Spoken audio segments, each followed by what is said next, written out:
Algunos nos familiarizamos mucho con los programas de estudio. En cada una de las materias hay una cuestión que se llama el programa de la materia. Y el programa de la materia tiene varias cosas que algunos nos hemos familiarizado tanto con ello. Primero se hace una descripción de la asignatura, en qué consiste, un resumen de en qué va a consistir lo que se va a sistematizar y lo que se va a enseñar en esa materia.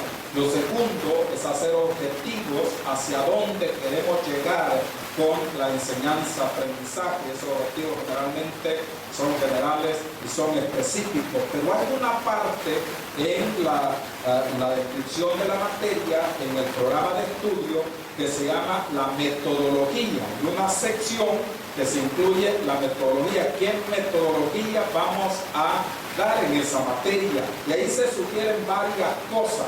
Pero en el método de la pedagogía reciente, la sugerencia de la pedagogía reciente dice que el método de enseñanza-aprendizaje, que lo que el maestro hace nada más es sistematizar mucha información que ya el estudiante tiene, lo que hace es canalizar esa información hacia objetivos para poder saber qué tanto sabe o qué es lo que necesita reforzar. Y se presentan diferentes métodos: el método de la investigación, se presenta el método de los debates, presenta el método de las clases tipo conferencia, pero hay un método que se está rescatando, que es las exposiciones. las exposiciones. Generalmente esas exposiciones son individuales o esas exposiciones son en grupo, y de esa manera se pueda profundizar más en los temas y se aprende mucho en las exposiciones en grupo, cuando se cogen ciertos temas, ciertas cosas que necesitan reforzarse, y entonces los alumnos tienen que reunirse, investigar, hacer cuestionarios y hacer diferentes investigaciones para luego llegar a la clase y exponerla. Y algunos de los alumnos usan cantidades de recursos para exponer esos temas y poder así como dominar más como alcanzar más los objetivos que se han trazado en la materia. En la Biblia es igual.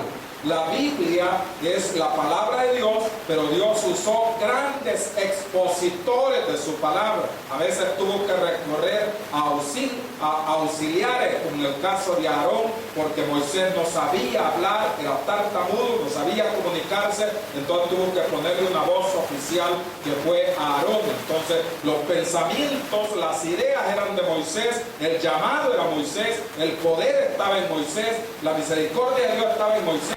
Pero Aarón transmitía al pueblo todo lo que Moisés le decía, y Aarón era el brazo derecho de Moisés para poderlo comunicar, y exponía todas las verdades de Dios. Se ha hecho tan famoso las exposiciones de la palabra de Dios que hasta hay algunos comentarios que se llaman expositores bíblicos, y hay un comentario muy bueno que se llama expositor bíblico. Entonces, cuando vamos a la palabra, hay expositores. Está ahí la palabra, siempre ha estado ahí. Ahí la tenemos, la leemos, la conocemos, pero a veces se necesitan ser expositores de la palabra. Y ahora yo quiero que reflexionemos, ¿expositores de quién? ¿A quién exponemos? No nos exponemos nosotros, no exponemos iglesia, no exponemos nada de esta sociedad. Como dice Pablo, predicamos a Cristo y a este crucificado. Entonces la pregunta es: ¿a quién exponemos? Exponemos a Dios. Así de que vamos a estar considerando el tema expositores de Dios. Vayan conmigo a las Sagradas Escrituras. Vamos a leer nuestra primera porción en Hechos, en el capítulo 18, versículo 26 al versículo 28. Hechos capítulo 18, versículo 26 al versículo 28. Hechos capítulo 18, versículo 26 al versículo 28. Me regala un segundo de pie cuando tenga esta porción de las Sagradas Escrituras. Hechos capítulo 18, versículo 26 al versículo 28. Hechos capítulo 18, versículo 26 al versículo 28. Dice Dios en su palabra, en el nombre del Padre, del Hijo y del Espíritu Santo. Y comenzó a hablar con denuedo en la sinagoga, pero cuando le oyeron Priscila y Aquila, le tomaron aparte y le expusieron más exactamente el camino de Dios.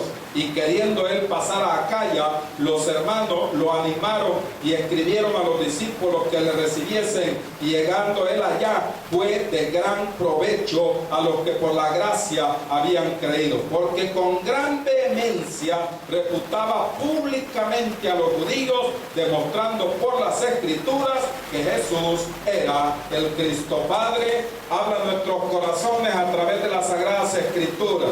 Ahí está la propuesta tuya, ahí está el plan de trabajo tuyo, ahí está lo que tú has revelado, ahí está todo lo que tú eres, todo lo que podemos entender y saber de Dios está en las Sagradas Escrituras. Pero tú has usado a través de la historia del Antiguo y del Nuevo Testamento y en la actualidad a expositores de Dios, o expositores bíblicos, expositores en el cual podemos presentar el consejo sabio de Dios.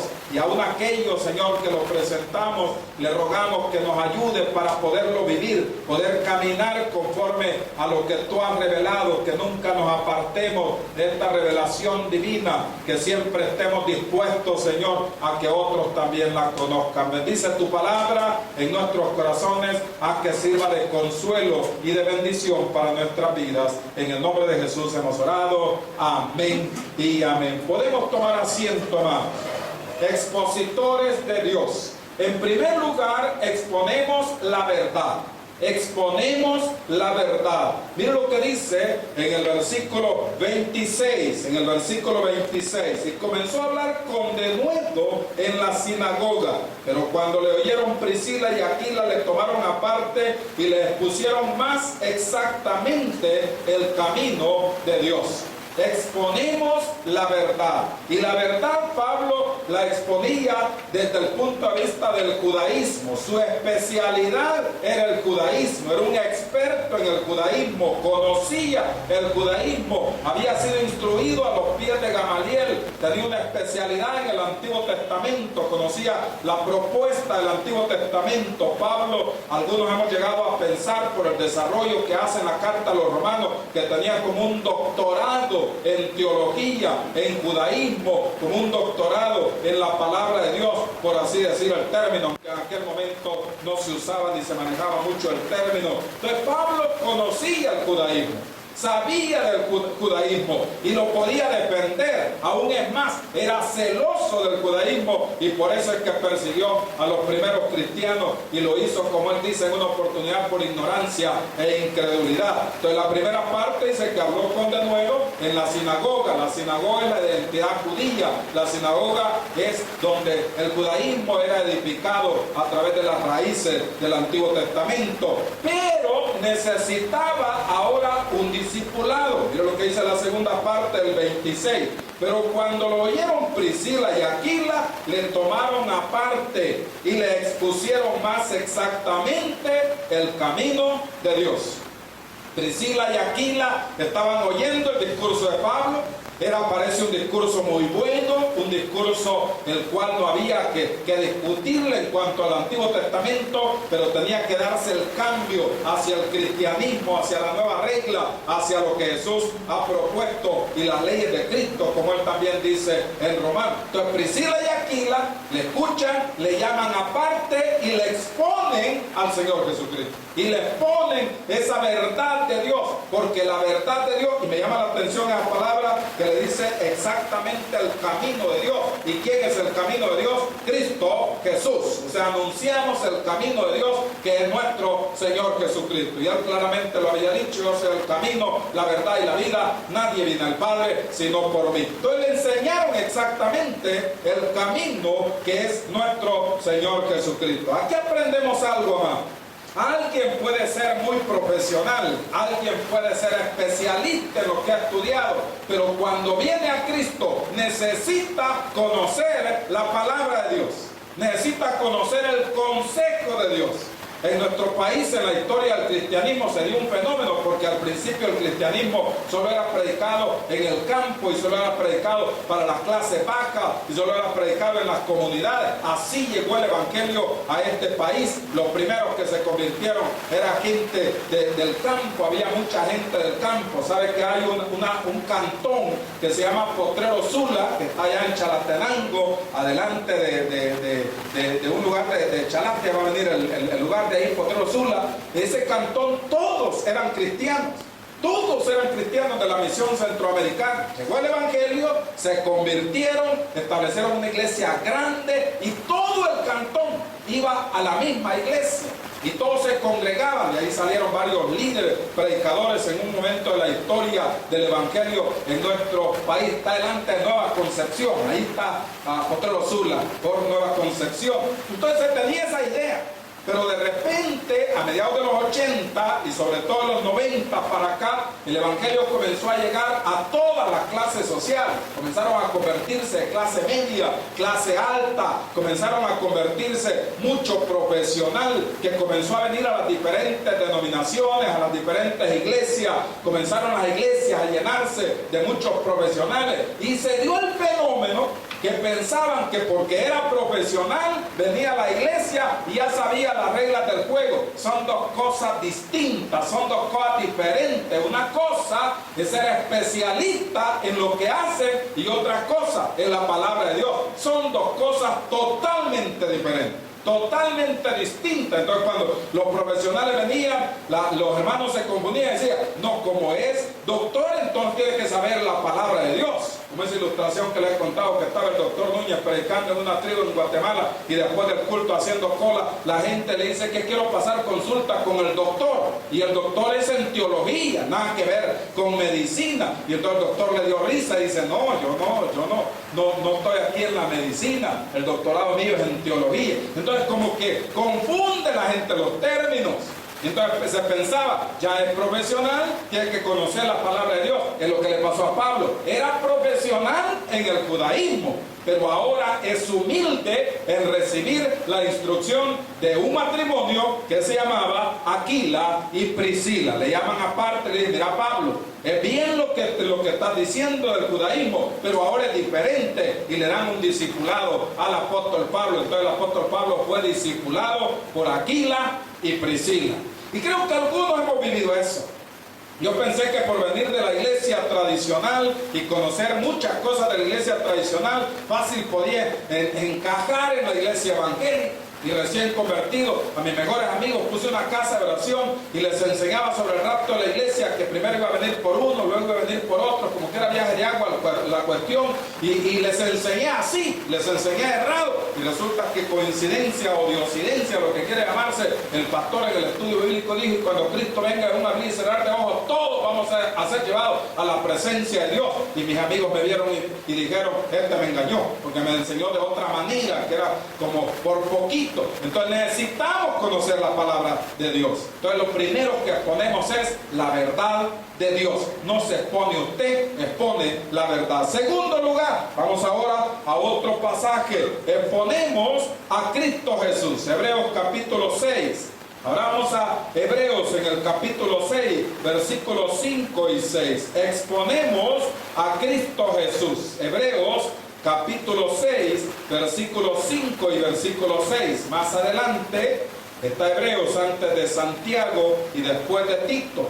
Capítulo 5, versículo 5 y versículo 6. Hebreos capítulo 5, versículo 5 y versículo 6. Exponemos, capítulo 6, perdón, versículo 5 y versículo 6. Hebreos capítulo 5, versículo 5 y versículo 6. Asimismo, gustaron de la buena palabra de Dios y los poderes del siglo venidero, y recayeron, sean otra vez renovados para arrepentimiento, crucificando de nuevo para sí mismo al Hijo de Dios y exponiéndole a vituperio. En el contexto de Hebreos está hablando de los que se alejan de la fe. Está hablando de los apóstatas, los que un día estuvieron en la iglesia, leyeron la palabra, conocieron la palabra, pero se han apartado. Y eso dice, versículo 5, gustaron la buena palabra de Dios. La palabra de Dios nos gusta solo a los hijos de Dios. Los que no son hijos de Dios, no les gusta la palabra de Dios. La palabra de Dios es para usted y para mí, porque Cristo está en nuestros corazones. Y le hallamos sabor y le hallamos sentido. A nosotros nos gusta la vigilia, a nosotros nos gusta estar en su casa, nos gustan los ayunos, nos gusta orar, porque somos de Dios. Al mundo no le gusta eso. Hay cosas, amados, que solo tienen que entenderse espiritualmente. Si no las entiende espiritualmente, no va a poder hacer la obra de Dios. A veces vamos con una gran alegría, los que vamos a Armenia, y se nota la alegría. Vamos allá un poco incómodos a comer aguacate y huevo duro, y a comer queso. Y allá vamos, y antes de poder preparar todo para el culto, nos reunimos a comer de lo que hemos pasado a comprar al pueblo, y allá todo árido, y el calor del sol, y después el culto. Tiene que entenderse espiritualmente. Y la emoción, ya llegó la primera hermana, y vamos, y montemos todo, y pongámosla así. Si usted no lo entiende espiritualmente, no le va a dar gozo, porque la Biblia da gozo. Y si la Biblia no le da gozo, pídale a Dios que le dé gozo. Porque si la Biblia no le da gozo, ¿qué le va a dar gozo? Tiene que darle, dice que es dulce como la miel. ¿Es dulce para usted la Biblia? Dice que es lámpara a nuestros pies. Entonces aquí ellos gustaron eso, probaron eso. El gozo con el que vamos allá a las 3 de mayo.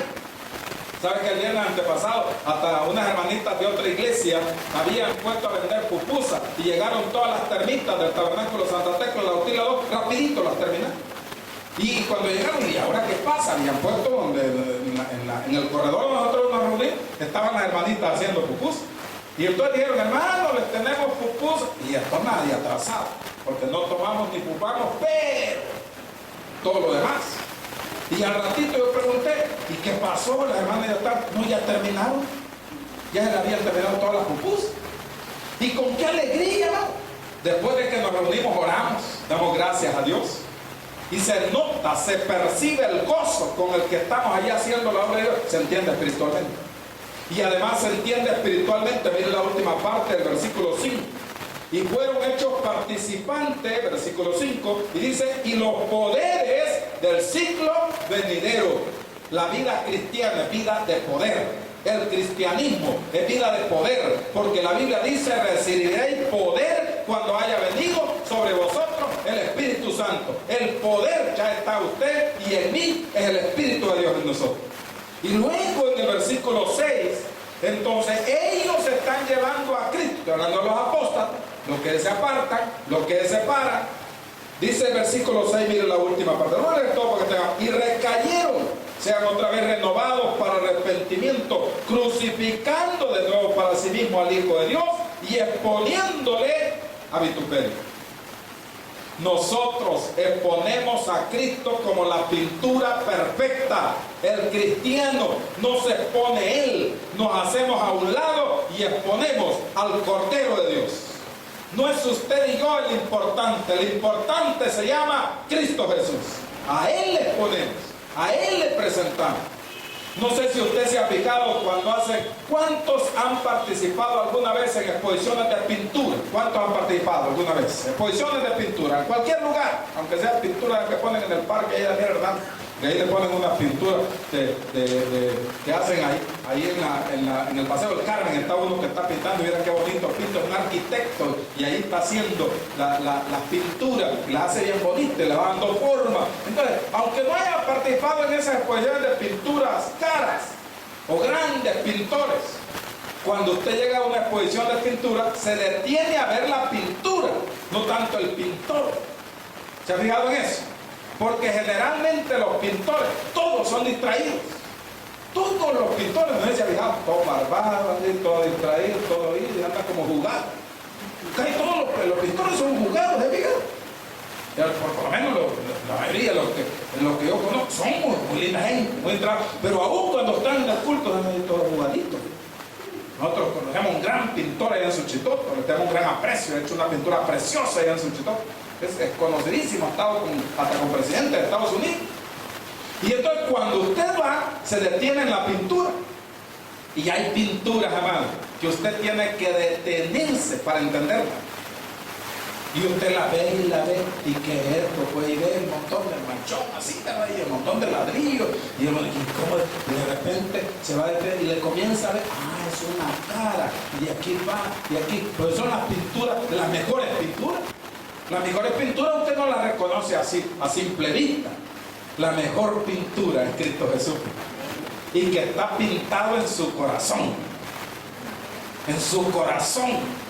Sabe que usted y yo, le voy a usar la figura, por supuesto es una figura, no vaya a aparecer ahí usted con esta bancada un día de esto. Tenemos tatuado a Cristo en el corazón. Y algún joven va a decir, como el pastor Tobar dijo, tatuado a Cristo, me voy a poner aquí Cristo tatuado. No le estoy diciendo eso.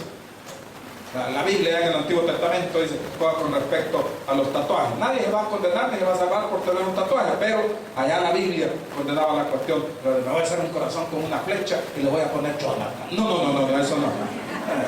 No, yo por él. Entonces, el tatuaje más grande es Jesús en nosotros. Porque Cristo está marcado en usted y en mí. Exponemos a Cristo Jesús. Apártese usted y deje a Cristo. Esa palabra de Juan es preciosa. Es necesario que Él crezca y que yo me encuentre. No que sea usted. No es que se va a presentar usted. Va a presentar al Cordero de Dios. Y le presentamos al Cordero de Dios. Qué bonito es pasar desapercibido. Mira qué bonito es pasar desapercibido. Porque el que tiene que ser dado a conocer es Cristo Jesús. Segundo lugar, les ponemos a Cristo. Tercer lugar, exponemos la fe y la vida de hombres de Dios en la Biblia. Vaya conmigo a Filipenses, capítulo 2, versículo 25. Exponemos la fe y la vida de hombres de Dios en la Biblia. Filipenses, capítulo 2, versículo 5. Filipenses, capítulo 2. Está después de Efesios. Ahí está Filipenses, capítulo 2. Y el versículo, Filipenses, capítulo 2, versículo 25 es. Capítulo 2, versículo 25. Amén. Filipenses, capítulo 2, versículo 25. Del 25 en adelante para tomar toda la idea. Miren lo que dice. Mas tuve por necesario enviaros a Epafrodito, mi hermano y colaborador y compañero de milicia, vuestro mensajero y ministrador de mis necesidades, porque él tenía gran deseo de veros a todos vosotros y gravemente se angustió, porque habías oído que había enfermado, pues en verdad estuvo enfermo, a punto de morir. 27. Pero Dios tuvo misericordia de él, y no solamente de él, sino también de mí, para que yo no tuviese tristeza sobre tristeza. Así que le envío con mayor solicitud, para que al verle de nuevo os gocéis y yo esté con menos tristeza. Recibidle pues en el Señor con todo gozo y tener estima a los que son como él, porque por la obra de Cristo estuvo próximo a la muerte, exponiendo su vida para suplir lo que faltaba en vuestro servicio por mí. ¡Qué bonito testimonio! Exponemos la fe de los hombres de Dios en la Biblia. Y aquí aparece un hombre de Dios que no era muy conocido, pero era un expositor de Dios.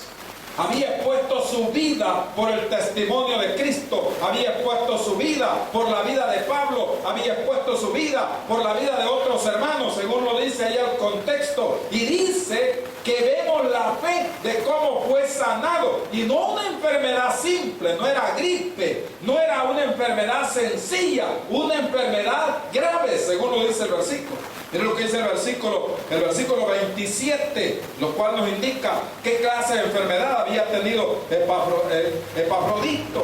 Miren lo que dice el 27, pues en verdad estuvo enfermo. ¿Qué dice? A punto de morir. Pero Dios había tenido misericordia de él. Me gusta lo que dice, mire después, que dice a punto de morir, dice, pero Dios tuvo misericordia de él, y no solamente de él, sino también de mí, para que yo no tuviese tristeza sobre tristeza. Pablo está en la cárcel cuando escribe Filipenses.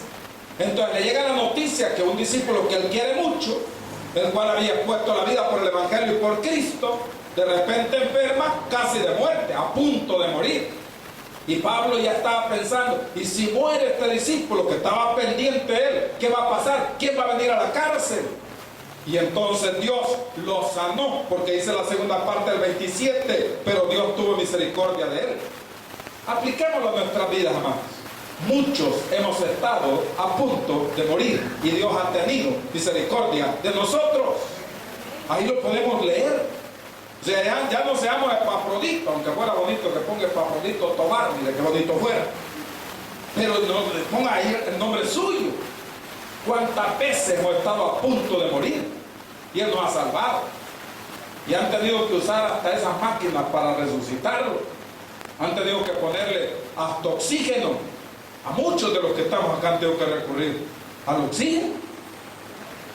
Yo doy gloria a Dios y bendigo al Señor, y gracias a su oración ya llevo bastantes meses que la alergia es mínima, y una pastillita me tomo cuando puedo, y ya no da aquellas grandes alergias. Gloria a Dios, Dios ha sido bueno. Pero cuando daban internas, hubo una vez que me cerró la garganta y de repente el aire me faltaba. Yo no sé ni cómo, y claro, estaba con sobrepeso en aquel momento.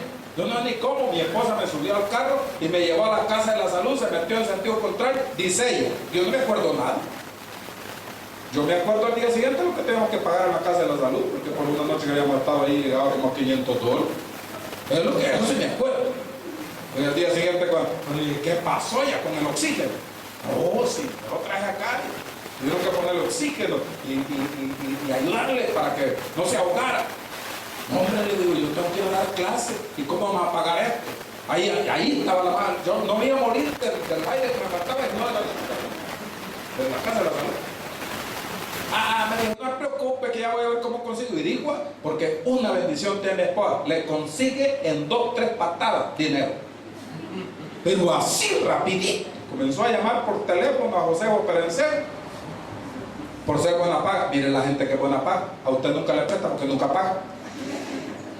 Hasta le ofrecieron más después. Y gloria a Dios, Dios fue tan bueno y misericordioso. Primero, me salvó la vida. Segundo, es una de las cosas que yo agradezco, de las tantas cosas que el pastor Bertrán ha hecho con este siervo. Que Dios lo bendiga, que Dios lo recompense y que Dios lo siga usando.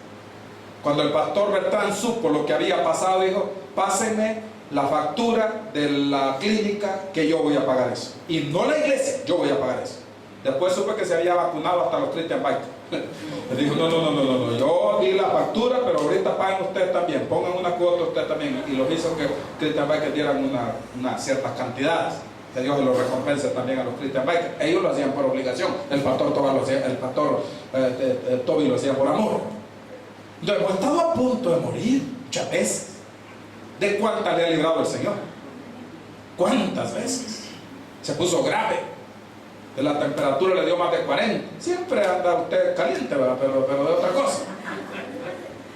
Pero que usted comenzó a hablar en cohetes. No sé cuánto, amado, le han dado temperaturas que comienza hasta a delirar. ¿A cuánto le han dado? Que usted siente que cae en barrancos y que siente y que tiene. Y cuando le dan leche, usted piensa, ay, ya llegué al cielo. No, todavía está aquí. Estuvo a punto de morir. Y Dios le libró. Y él se convirtió en un expositor de Dios por gratitud. Usted y yo, amado hermano, deberíamos de exponer a Cristo por ser agradecidos por lo bueno que ha sido con usted y conmigo. Cristo es bueno. Es tan bueno Cristo que nos da una vez más la oportunidad de reunirnos acá. Es tan bueno Cristo que no hemos estado como en algunas de las cosas que han estado pasando en Ucrania. De eso no hablan. Y en Ucrania sí ha estado grave la cuestión. Son cientos de muertos. El jueves pasado fue el jueves más sangriento en el centro de Ucrania. A ver, no venden solo Sudamérica. No, allá en Ucrania está grave la cuestión. Parece que al fin llegaron a un arreglo y van a haber elecciones. No estoy diciendo que resaltemos eso, resaltemos a Cristo. Yo le hago la comparación para que digan gracias, Señor, porque tú has sido bueno. Y sabe que algunos, cuando vemos esas imágenes, recordamos y echamos retroceso a lo que pasó en nuestro país. ¿Cuántos somos sobrevivientes de la guerra? Levánteme la mano. Levánteme la mano, amado. Yo quiero ver quiénes somos sobrevivientes de la guerra. Pastor, yo no soy sobreviviente de la guerra. No invente. Usted tiene un montón de carne, un montón de arrugas. No, yo no sé de qué me está hablando. Yo nací después de la guerra. No, tampoco. Sobrevivimos de la guerra.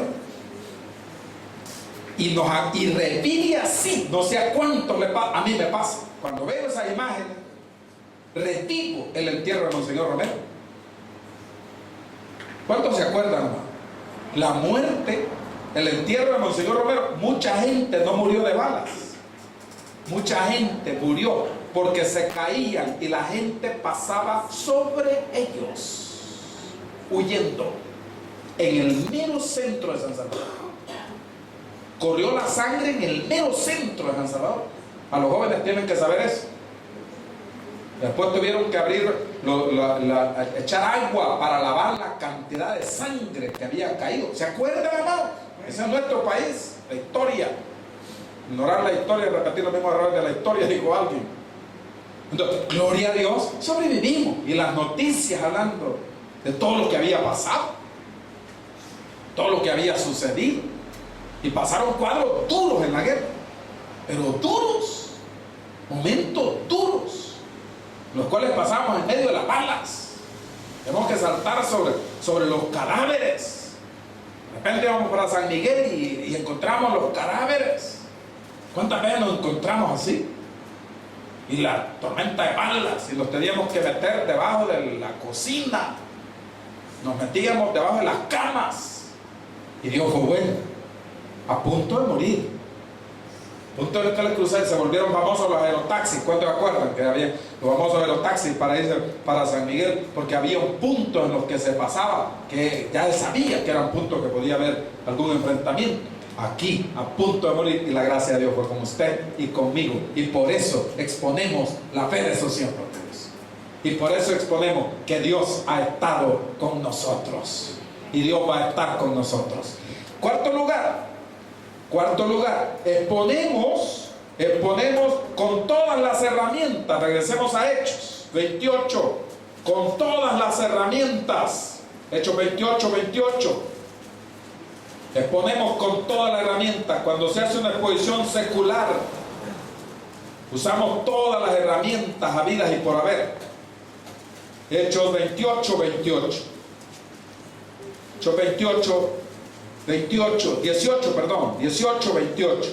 18, 28. Ponemos con todas las herramientas. Hechos 18, 28, el pasaje que leímos allá al final. 18, 28. Miren lo que dice. Porque con gran vehemencia refutaba públicamente a los judíos, demostrando por las escrituras que Jesús era el Cristo. ¿Cómo lo exponía? Públicamente. Públicamente, demostrando que él era el Cristo. Pero también exponía en privado. Quiero que vayamos a Gálatas 2:2. No solo exponía públicamente, sino que exponía también en privado. Gálatas capítulo 2, versículo 2. Después de 2 de Corintios está Gálatas, capítulo 2, versículo 2. Gálatas 2:2. Voy a esperar que todos lo tengan. También exponía en privado, pero subí según una revelación para no correr o haber corrido en vano. Expuse en privado a los que tenían cierta reputación el evangelio que predico entre los gentiles. Mire qué bonito eso último. Expuse en privado a los que tenían cierta reputación el evangelio que predico entre los gentiles. Ahí esa cierta reputación habla de clase media y clase alta, y entonces él en privado les exponía la palabra de Dios, llamaba y les exponía el evangelio. Pablo nunca se expuso él, expuso a Cristo Jesús y expuso el evangelio de Cristo Jesús. Es por eso que dice en 1 Corintios 2 que llegó con mucha debilidad, mucho temor y temblor, y que su palabra y su predicación no fue con palabras persuasivas de humana sabiduría, sino con demostración del Espíritu y de poder. Exponía el evangelio de nuestro Dios. Entonces, usando las herramientas en público, en privado, ahora hay tantas herramientas que usamos para exponer la palabra de Dios. Tantas herramientas. Usted que anda poniendo mensajitos por todos lados, ponga mensajes de consuelo a los hijos de Dios. Ponga mensajes de ánimo a los hijos de Dios. Ponga la palabra de Dios. Ponga el evangelio de Dios. Y le voy a sugerir, porque el diablo está haciendo algo, no critique a siervos de Dios de ninguna denominación, porque Dios los ha llamado. Y son siervos de Dios, llamados a predicar el evangelio de Cristo, independientemente de la denominación que sea. No hable de los siervos de Dios. El diablo está metiendo cuñitas. Que hablemos de los siervos de Dios, que hablemos de sus predicaciones, hablemos de Cristo, prediquemos a Cristo, anime al pueblo de Dios. Y cuando alguien le tira un mensaje así, dígale: te voy a mandar un versículo de la palabra de Dios. Con Cristo estoy juntamente crucificado, y ya no vivo yo, mas Cristo vive en mí. Y lo que ahora vivo en la fe, lo vivo en la carne, lo vivo en la fe del Hijo de Dios, el cual me amó y se entregó a sí mismo por mí. Ya a ver si no lo va a callar. Tire la palabra de Dios, amado. Prediquemos la palabra de Dios. Alguien me preguntó un día de esto: pastor, ¿y usted qué opina de estos pastores que están diciendo que son satánicos? Primero, no lo he oído ni lo he visto. Segundo, son siervos de Dios que predican la palabra de Dios y que van a seguir predicando la palabra de Dios.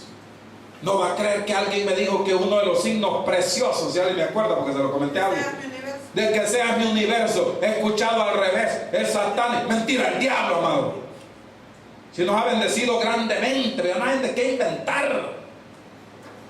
Diciendo que algunos signos del siervo de Dios, Marcos Witt, a quien mi respeto, porque es pastor, y además de pastor, canta y canta la palabra de Dios, que Dios lo sigue usando. diciendo, no, es que si lo escuchamos al revés, le está cantando a Satanás. Mentira del diablo, es siervo de Dios y predica la palabra de Dios en su campo. Entonces, el diablo es como tirando cuñita, critique, hable de este, hable del otro, hable de Cristo. Ponga a Cristo, ponga su palabra.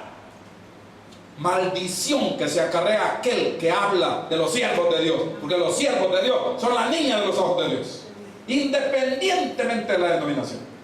A mí me bendicen grandes predicadores.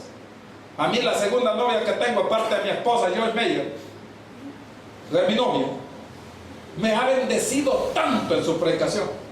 No, pero es que ella es de la nueva era. Mentira del diablo, una sierva de Dios. ¿Cuántos han oído alguna vez la predicación de Dios? Sierva de Dios.